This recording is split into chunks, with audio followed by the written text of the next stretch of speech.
शिक्षा संस्थान Ajmer BSTC second year paper third आधुनिक विश्व में विद्यालयी शिक्षा। इसका फर्स्ट इकाई है पहली यूनिट आधुनिक विश्व की 3 प्रमुख प्रक्रियाएं। इसमें आज हम स्टार्ट करेंगे औद्योगिकरण एवं शिक्षा, जिसकी प्रथम प्रक्रिया है। औद्योगिकरण एवं शिक्षा के अंतर्गत औद्योगिकरण के 2 चरण हैं। पहला चरण और दूसरा चरण। पहला चरण इंग्लैंड के नेतृत्व में हुआ। इसके अंतर्गत कपड़ा उद्योग,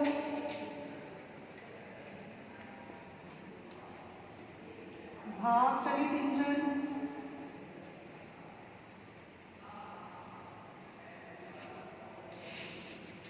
का विकास हुआ।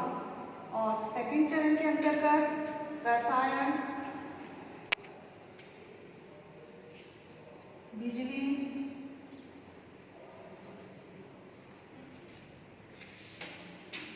मशीन उद्योग,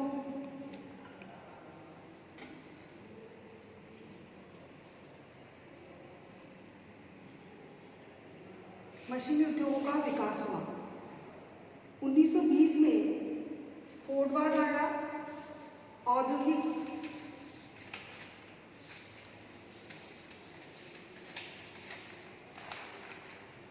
ईस्वी में औद्योगिकरण का नया दौर आया, जिसे नाम दिया गया फोर्डवाद का। फोर्ड एक ऑथर थे और जिन्होंने औद्योगिकरण के अंदर एक नए दौर को लाए और उन्होंने मशीनों का बहुत अधिक बड़े पैमाने पर उत्पादन का कार्य प्रारंभ किया।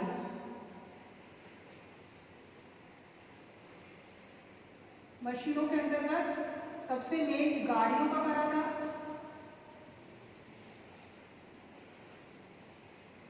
गाड़ियों का सबसे अधिक उत्पादन करा बड़े पैमाने के ऊपर, और इसने औद्योगिक प्रणाली के अंदर आमूलचूल परिवर्तन ला दिया। आमूलचूल यानी अचानक से फटाफट व्यवस्था बदल जाती है। तो पूरे विश्व के अंदर औद्योगिक प्रणाली में आमूलचूल परिवर्तन आया। किसके द्वारा? फोर्ड के द्वारा, जो गाड़ियों का उत्पादन कराया था उन्होंने। फोर्ड के अंदर जो मुख्य बिंदु थे, सबसे पहला बिंदु था कि उन्होंने उत्पादन की प्रक्रिया को सरल इकाइयों में बांटा। सरल इकाइयों में बांटा अर्थात उन्होंने एक व्यक्ति एक ही कार्य करेगा, सारे कार्य नहीं करेगा। अगर एक व्यक्ति दिन भर काम करता है तो एक व्यक्ति एक पेज लगाएगा, दूसरा व्यक्ति इंजन तैयार करेगा, तीसरा व्यक्ति उसे फिक्स करेगा और चौथा व्यक्ति अन्य कार्य करेगा। तो सरल इकाइयों में एक के बाद एक स्टेप के अंदर उन्होंने क्या करा? गाड़ियों के कार्यों को बांट दिया। देन सेकंड, काम का बंटवारा। काम के बंटवारे में उन्होंने काम को अलग अलग डिवाइड कर दिया और व्यक्तियों को अलग अलग कार्य दे दिए। एक व्यक्ति दिन भर एक ही काम करेगा, दूसरा कार्य नहीं करेगा। तीसरा, उन्होंने स्वचालित असेंबली की कतार खड़ी कर दी थी।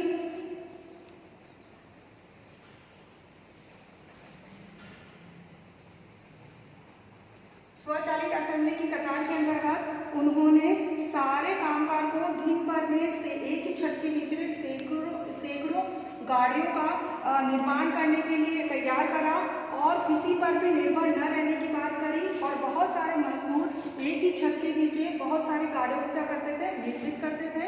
और चौथा, उन्होंने आत्मनिर्भरता को बढ़ाया।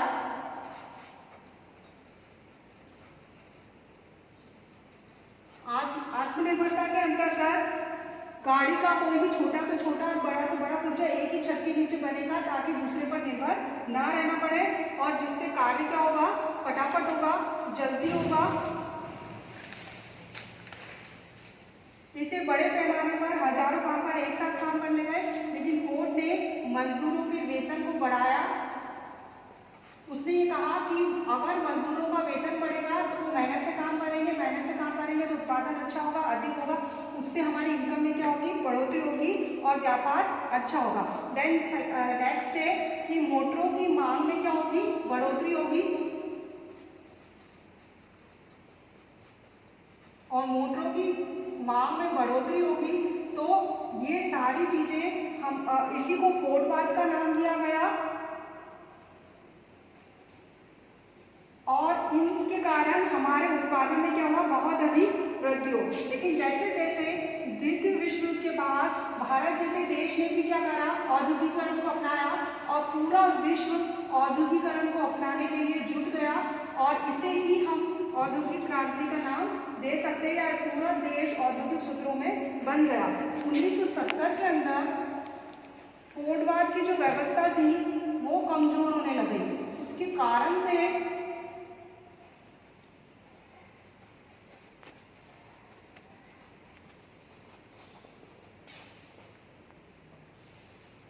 उसके कमजोरी के जो कारण थे वो सबसे पहला था कि लागत अधिक, जो गाड़ियां बनाई जा रही थी उनकी लागत क्या हो रही थी, कीमत क्या हो रही थी, अधिक लग रही थी और जो ग्राहक चाहता था उसकी रुचि के अनुरूप बदलाव नहीं हो पा रहा था।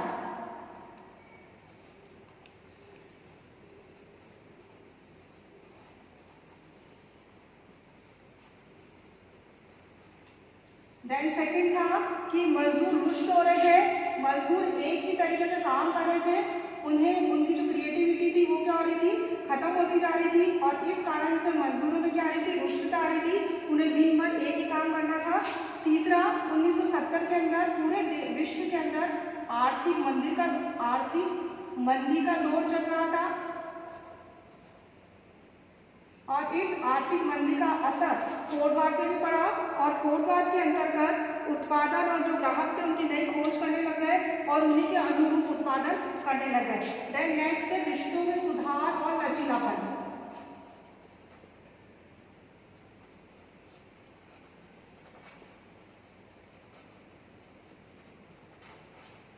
रिश्तों में फोर्डवाद के अंतर्गत ये महसूस किया जाने लगा कि रिश्तों में सुधार आवश्यक है और लचीलापन भी आना चाहिए। जापान, कोरिया आदि देश थे जो कम मजदूरी पर काम उपलब्ध होते थे वहां पर, लेकिन अब वो भी अंतर्राष्ट्रीय प्रतिस्पर्धा में आगे बढ़ने लगे और अब फोर्डवाद के अंदर उत्पादन प्रणाली में परिवर्तन को महसूस किया जाने लगा।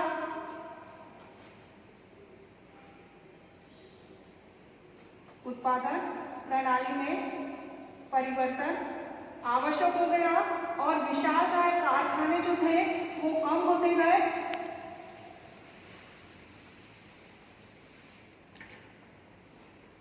फोर्डवाद में बदलाव, कौन कौन से बदलाव महसूस किए गए, औद्योगिकरण में उत्पादन हुआ तो कंप्यूटर, इंटरनेट आदि के साथ साथ रोबोट भी आ गया, स्वचालित इकाई का उपयोग होने लगा, कामगारों की भूमिका में क्या हो गई, बढ़ोतरी हो गई।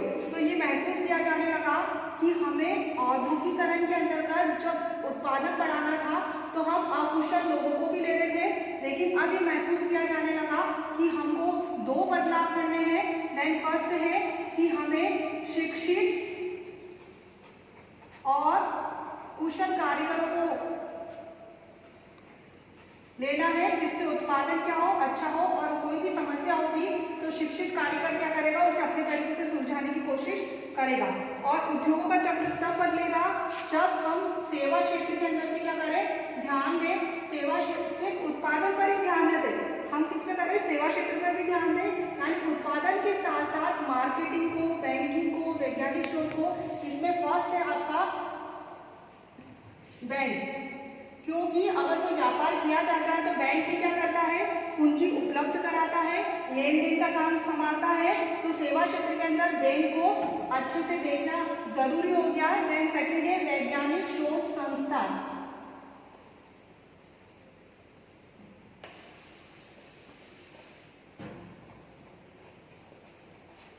सेवा क्षेत्र फर्स्ट है बैंक, जिससे लेन देन होगा, पूंजी उपलब्ध करा होगी हमको। फिर दूसरा वैज्ञानिक शोध संस्था है। वैज्ञानिक शोध संस्था है, से हमें पता चलता है कि मार्केट में किस चीज की डिमांड है, लोग क्या चाहते हैं और क्या चीज अच्छे से हमें क्या कर सकती है, उत्पादन करनी चाहिए तो विकसित होगी, हमें इनकम होगी। देन थर्ड है विज्ञापन विज्ञापन और मीडिया भी एक बहुत बड़ी भूमिका निभाता है। यह दोनों अलग अलग सामानों की जानकारी सब तक पहुंचाते हैं। नेक्स्ट है यातायात। यातायात के साधनों के द्वारा हम श्रम, कच्चा माल और उत्पाद एक स्थान से दूसरे स्थान पर इजीली क्या कर सकते हैं, भेज सकते हैं और सस्ता कौन सा है उसका पता लगा सकते हैं। संप्रेषण, संप्रेषण यानी कम्युनिकेशन। एक क्रेता और विक्रेता जो मार्केट के अंदर चीज को सप्लाई करना है या बेचना है, तो इन दोनों का कम्युनिकेशन अच्छा होना चाहिए। अगर प्रभावी कम्युनिकेशन होगा तो हमारी बिक्री भी क्या होगी, अधिक होगी। शिक्षा, शिक्षा भी एक प्रभावी भूमिका इसके अंदर निभाती है सेवा क्षेत्र के अंतर्गत कि शिक्षित लोग बाजार से अधिक माल खरीदते हैं और उसका इफेक्ट भी देखते हैं, पॉजिटिव या नेगेटिव क्या पड़ रहा है वो। और देन लास्ट है स्वास्थ्य। स्वास्थ्य के अंतर्गत कोई व्यक्ति कोई प्रोडक्ट खरीदता है तो सबसे पहले ये देखता है कि उसका प्रभाव उसमें नेगेटिव पड़ रहा है या पॉजिटिव पड़ रहा है। तो इस चीज को ध्यान में रखते हुए गाड़ियों का उत्पादन किया जाए। सेवा क्षेत्र इसलिए आवश्यक है उत्पादन में कि गैर उत्पादन कार्य जो उत्पादन या वितरण आदि में सहायक होते हैं उन्हें सेवा क्षेत्र कहा जाता है। धन्यवाद।